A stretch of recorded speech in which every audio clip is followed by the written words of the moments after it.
When I pull out my laptop. He's trying to teach. I say I'm taking notes, but he says, you're too focused on the technology.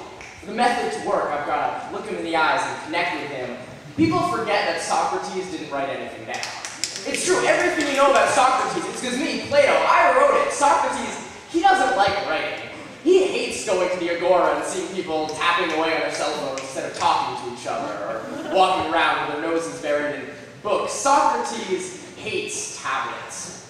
See, everyone knows what this technology of writing does to human interactions. It provides the semblance of communication, Socrates says, but it reduces thoughts to these lifeless symbols. There's none of the subtlety of eye contact and body language that makes us human beings. There's nothing but fake wisdom, fake meaning, fake love, because everyone knows that as we go digital, we lose something fundamental.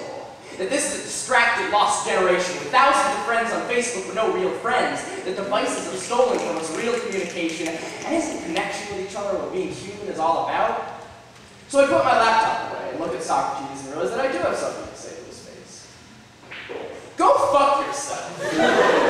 You have no idea what the fuck you are talking about. Everyone who goes on and on about how human connection is being ruined is so goddamn photogenic. I can't stand it.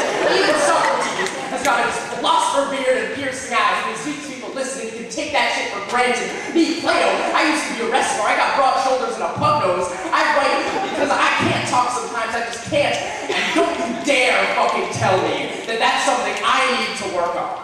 Because I am required to use your choice of medium to have real human communication. Don't you dare tell me in every fucking anecdote and assumption and essay and poem that you can't really know someone if it's through a screen. That friends you've never met in person just don't count me.